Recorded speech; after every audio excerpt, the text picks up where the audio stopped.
The program you are about to see is for entertainment purposes only, and the stories are fictional in nature and some of the names have been changed to protect the innocent. It's 10 p.m. Do you know where your children are?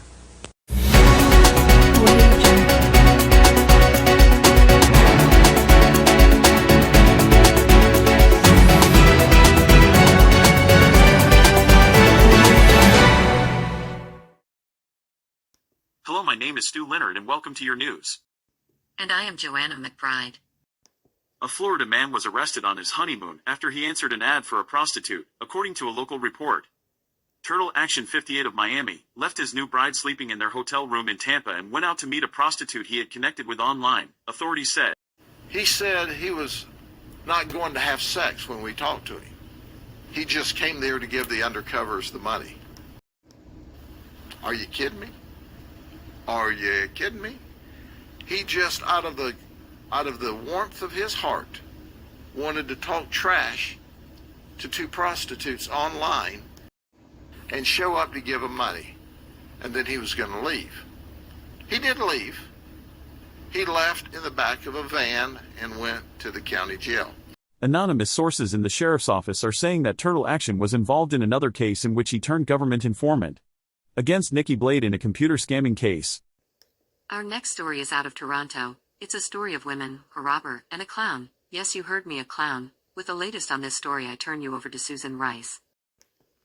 Was driving through downtown Toronto with a few other clowns when he noticed a man acting strangely. Due to the clowns saw the man running toward two women, so he yelled out a warning. The women jumped in the clown car. And then seconds later, the man attacked the car, ripped off the side mirrors. Those women were safe, and it's all thanks to Doo-Doo. Home, first thing when I got home, and I don't want to get emotional, especially, first thing my daughter, 12 years old, came up and said, "Dad, you're my hero." See, I can't say I get emotional. Oh man, Doo-Doo the clown says that he's glad that he was there to help. He knows it could have been a really bad situation. The suspect in this case is now facing several charges, as he should, and police believe the suspect was on drugs at the time. Thank goodness for that clown.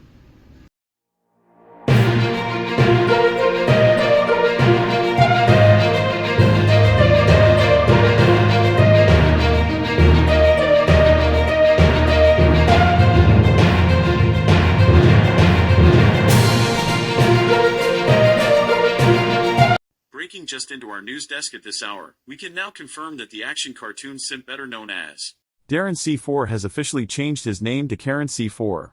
This news is just breaking and we will bring you the latest updates as they become available. Tonight's breaking news is being sponsored by Jimmy Calandra.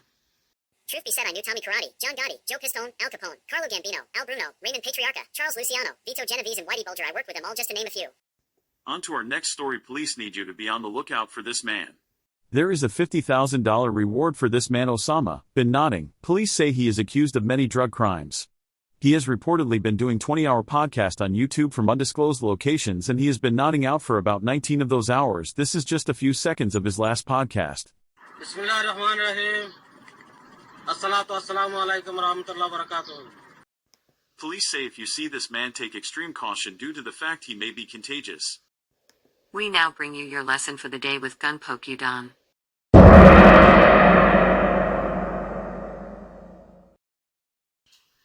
Wait, I think I found something very weird.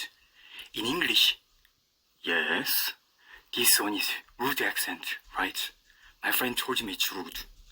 But in Korean, the same meaning. 네. The same accent. 네. This one is very kind and soft accent. Today we have a special guest, Officer Action of the Miami Beach Safety Patrol, and he is giving some safety tips for women on staying safe while being in the Miami area. I cover safety at home, safety at work, safety while you're driving or traveling, because things can happen in any of those places, and I want them to be prepared for anything that might happen. If they were attacked in their parking lot at work, for example, and their keys were taken away or went flying during a scuffle, now they can't get back into work, they can't get into their car. Where will I go for help? You should have that mapped out ahead of time. Officer Action says while being in the Miami area, women should be cautious and carry a whistle with them because there is a crazy man in this area who attacks women with a pool stick.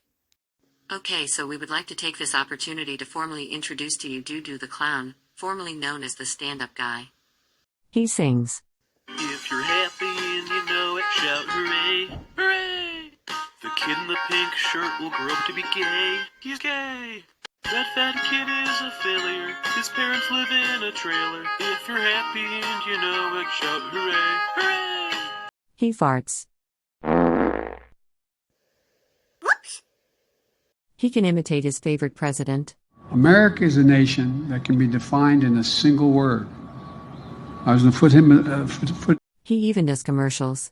Oh, do you know the Muffin Man, the Muffin Man, the Muffin Man? Do you know the Muffin Man who lives on Drury Lane? Grumpy Italian had this to say. As of today, and from now on, the stand-up guy will only be called Doo or Doo the Clown on this channel. And as always, we leave you with a story from JC. They called my father Quiet Frank, or the quiet guy, they used to call him. Then they called him Top. And like I said, if you read the book, you understand how I found out why they called him Top. Unfortunately, I put that guy Joe Fish in the hospital. But they called him Top because what he done was tops. When he went to do something, it was done.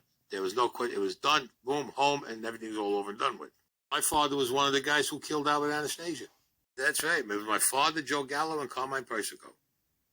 My father was the last guy to put the last 2 bullets in Joe Gallo outside the restaurant. Thank you for watching tonight's news. Please go to Grumpy Italian's community page and hit the link for his backup channel. Everybody have a great night.